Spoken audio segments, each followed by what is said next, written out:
A Carla está conosco. Oi, Carla, seja bem-vinda. Um prazer recebê-la aqui nesta cobertura especial da Jovem Pan. Oi, Piotr, tudo bem? Estamos aqui de olho e ouvidos atentos a vocês, aqui aprendendo sobre monarquia. A gente estava brincando aqui. Estou com o Alessandro Negão hoje na mesa, querido Negão. Alfredo Scaff, nosso amigo também, volta e meia aparece aqui. E a persona não grata, tô brincando. E o esquerdista mais bravo do Brasil, Leonardo Grandini, querido também. E aqui a gente debate política, comportamento, os assuntos mais quentes da semana. Geralmente a gente fala de política do Brasil, que é onde a gente se sente mais confortável, né, gente? Vamos combinar. A gente estava aqui conversando, gente, mas a gente vai falar o quê de monarquia, né? Vamos chamar os especialistas? Mas aí a gente começou a conversar. Bolsonaro, de certa forma, teve um pouco de sorte, né? Porque a rainha faleceu no dia seguinte e calou a imprensa que só estava falando bobagem sobre a manifestação de 7 de setembro, né? Mas teve gente que achou o contrário. É teve mesmo, gente né? que achou que a rainha... Olha só. Teve gente que já foi na linha do a morte da rainha acabou flopando o que tanto se falava das manifestações que foram maravilhosas, né? Mas a grande mídia estava falando só coisa ruim? Pois é. Olha só o comentário aqui, se eu não me engano ele é candidato até a governador aqui de São Paulo, Gabriel Colombo. Hoje é dia de abrir uma cerveja para comemorar a morte da rainha Elizabeth. Ainda que tenha demorado e não tenha sido pelas mãos da classe trabalhadora, a mídia liberal vai fazer o de sempre e homenagear a monarca na história. Prefiro ver os reis e rainhas sobre a guilhotina. Eu acho que isso daqui, no mínimo, assim, no mínimo, para ser legal, isso daqui é uma falta de respeito. Partido PCB. PCB, isso aí. PCB. Não, totalmente impertinente. Gente, aí a gente vai falar também, aí mesma coisa do Ku Klux Klan, né? Ontem que o Lula comparou as manifestações com o Ku Klux Klan e ninguém briga, né? TSE nem chama atenção. Dois pesos, duas medidas.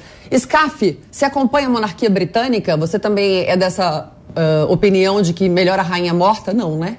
É óbvio que não. Eu acho que a rainha Elizabeth foi um grande exemplo de serenidade no mundo, né? Apesar de que eu acho que o príncipe Charles agora, o rei Charles, ele vai pegar um reinado completamente diferente do que ela pegou. Ela veio numa continuidade aí de quase 15 presidentes americanos, dialogou com todo mundo, realmente deve ter apaziguado muitas situações, mas eu acho que agora o período pós-pandêmico, o rei Charles vai ter um outro tipo de atribuição, né? A Inglaterra não está nada bem economicamente, é um país que produz muito pouco, estão no meio de uma guerra aí na Europa que eles não resolvem nada, a diplomacia deles é péssima, né? Uma diplomacia falida.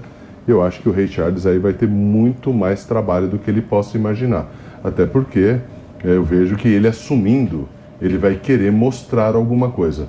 Porque sendo chefe de Estado e não chefe de governo, quem é chefe de governo é o primeiro-ministro, mas mesmo assim, ele não vai conseguir somente esquentar poltrona. Ele vai querer mostrar serviço, vai querer viajar, vai querer opinar, vai querer dar uma movimentada nesse começo. E posteriormente, Carla, normalmente é muito normal, né, que o rei acabe esfriando um pouco, porque até o papel executivo no governo é praticamente zero. Ele praticamente opina, né, tem algumas decisões que possam influenciar, mas eu acho que no século XXI, do jeito que a gente está, precisando de uma sociedade que precisa de emprego, de lazer, de consumo, de paz, né, e de mais segurança, vamos dizer, dentro da família, eu não sei se o rei da Inglaterra vai poder influenciar muito nesse problema econômico que a Inglaterra está passando. A Inglaterra precisa se E o inverno está chegando. Né? Exatamente, o inverno está chegando. Carla, eles, na verdade, Negão, eles não conseguem dialogar com Putin. Eu sempre tenho batido nessa tecla. Está muito feio esse assunto para a Europa. Nós temos 4 países na Europa que são membros do G7 e eles não resolvem nada. Scaff, vou repetir aquela frase que eu sempre digo. A Europa veio para o mundo para causar problemas e não para resolver problemas. Não tá boa a situação na Europa, não. Leonardo. Carla, só pegar um gancho do que o Scaff disse. Piotr, fala, querido, eu não te vejo aqui, eu só tô te ouvindo. Tá bom, então vou colocar 2 questionamentos aí. Eu estava ouvindo o Scaff fazer menção e você fez menção também à carta que a rainha enviou. Talvez tenha sido, tudo indica, o último ato dela como chefe de Estado, né, que é exatamente esse o papel dela, em que enviou uma carta ao presidente Bolsonaro e à população do Brasil pelos 200 anos da independência brasileira, que os ingleses tiveram um papel gigantesco nessa história brasileira em relação à independência, em relação a Portugal, em todo o nosso processo, nossa história. Mas o Scaff fez menção agora há pouco aí a um ponto que eu ia trazer justamente aqui aos meus convidados também, porque talvez este momento de inflação, embora ele seja um chefe de Estado e não tenha posição executiva, porque isso é papel do primeiro-ministro, no caso da primeira-ministra, a Elizabeth Truss, mas não é um momento difícil como esse agora para a economia britânica, que pode mostrar um rei que se importa com as pessoas, e isso é exatamente um fato que pode levá-lo a uma condição de proximidade com a população, porque se a gente olhar, por exemplo, a rainha teve vários episódios como esse, de dificuldade, de momentos difíceis na Inglaterra. Tem uma passagem dela que ela vai visitar, por exemplo, uma vila, os pais de uma vila que teve um deslizamento e que todas as crianças foram mortas numa escola. E ela foi visitar cada um dos pais ali, ou seja, essa proximidade. Nós estamos falando, obviamente, de uma posição de chefe de Estado. Ela também o rei não terá muito a decidir do ponto de vista prático, mas esse não é um fato que pode, digamos, aproximar o rei Charles agora da população britânica? Para você, Scaff. Exatamente, Piotr. Eu acho que sim, porque ele, com 73 anos praticamente, ele vai ter que mostrar serviço, né? E a situação econômica, a situação social da Inglaterra não é das melhores. E, obviamente, a rainha já vinha desacelerando, né? Ela desacelerou, o Boris Johnson já estava caindo os últimos 6 meses, esperou a nomeação da Liz Truss. Quer dizer, eu vejo que o Charles agora vai querer, entre aspas, mostrar serviço. Só que ele não vai poder interferir nos poderes do primeiro-ministro, né, que é a primeira-ministra Liz Truss. Então eu vejo assim, pode sim, como você falou, ter uma confusão de competência aí. Ele querer mostrar uma proximidade, achar que ele vai poder resolver determinados problemas da população, e na verdade isso não é da alçada dele, né? A alçada dele... O rei não é dar uma segurada no primeiro-ministro? Sim. Caso o primeiro-ministro perca as estribeiras, assim, o papel do rei é chegar e falar, calma aí... Não unidade, é bem assim. né? A coroa garante a unidade, né, do país. Ainda mais num momento como esse, você transcender todas as suas obrigações meramente formais, cerimoniais, em torno de uma unidade, isso é fundamental. Acho que é isso que precisa ser feito nesse momento. E a monarquia, para aqueles que defendem o regime, é justamente tem essa finalidade, que é garantir a unidade. Porque enquanto há conservadores e trabalhistas, a dicotomia britânica entre entre trabalhistas e conservadores, existe a monarca que garante essa certa unidade. E realmente a gente está respirando, vivendo história, né? Independente de você ser de esquerda, você ser de direita, a Rainha Elizabeth II ela cumpriu um papel fundamental, não só na história do Reino Unido, na história da Europa, mas na história do mundo, né? Para a gente ter uma noção, uma mera noção, quando ela assumiu nos anos 40, Getúlio Vargas era presidente do Brasil, exato. Stalin era chefe de Estado da União Soviética, o Truman era presidente dos Estados Unidos da América. Então, para a gente ter alguma referência histórica, essa mulher, e aí também eu faço uma crítica, quer dizer, foi nojento esse comentário do candidato Gabriel Colombo, e eu sou um cara de esquerda, eu sou um cara progressista, e isso não é um argumento, porque e aí eles ficam tentando justificar a partir de dados históricos, de colonialismo, de imperialismo, escravocrata, para condenar uma mulher que não tem nada a ver com isso. E é uma mulher, né? Vale lembrar isso, é uma mulher que governou durante décadas e décadas uma das maiores economias do mundo e foi referência não só para o seu país, mas para várias e várias gerações. Então, isso é fundamental. Para você ver, olha o quanto... Só para posicionar aqui, a monarquia britânica é uma monarquia democrática parlamentarista. Está muito claro os papéis ali e eles vêm com essa lógica de governo há muito tempo.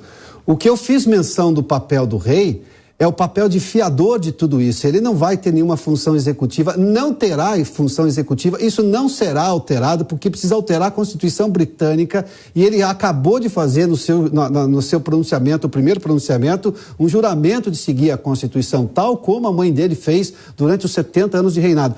A minha menção, Karl Gutt, deixa eu te trazer para esse debate aqui, porque você estava ouvindo também, é que o papel dele é de liderar e mostrar compaixão pelo momento econômico, obviamente, nós estamos falando que isso é o que que, nesse momento, faz com que a Grã-Bretanha passe por um momento difícil. Não só a Grã-Bretanha, parte do mundo gigantesca, uma parte gigantesca do mundo, a Europa, sobretudo, passa por um problema da crise, sobretudo dos combustíveis, devido, obviamente, depois da pandemia, também a guerra na Ucrânia. Mas é o papel de demonstrar compaixão no momento e da dificuldade econômica, socioeconômica que os ingleses já tiveram, por exemplo, no mandato de Margaret Thatcher. E a rainha permaneceu ali, obviamente, que, alertando a primeira-ministra à época de que há dificuldades que precisam ser mais bem atendidas e atendidas de forma mais rápida. É isso, né, Karl Gutt? Exatamente, concordo totalmente contigo, Piotr.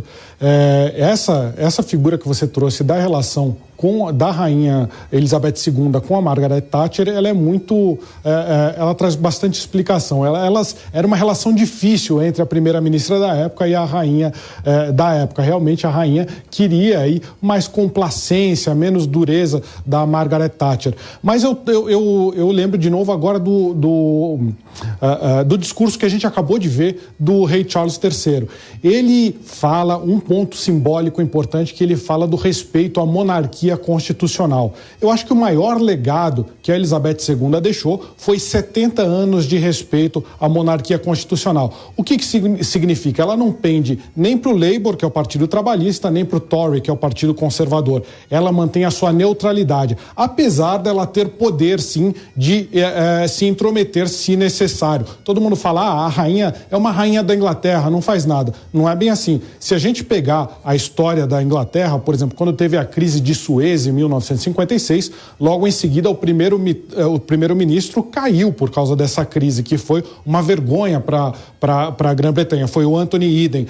E aí o que aconteceu? A rainha e o Partido Conservador não conseguiam apontar um novo chefe de governo. Aí a rainha teve que se intrometer e ela escolheu o Harold Macmillan para liderar o parlamento. Depois ela teve que escolher o outro primeiro-ministro após o Harold Macmillan, porque de novo havia uma bagunça tão grande no parlamento, eles não conseguiam escolher um líder, então ela teve que se intrometer em decisões de governo, apesar de ser uma chefe de Estado. Então ela tem esse poder.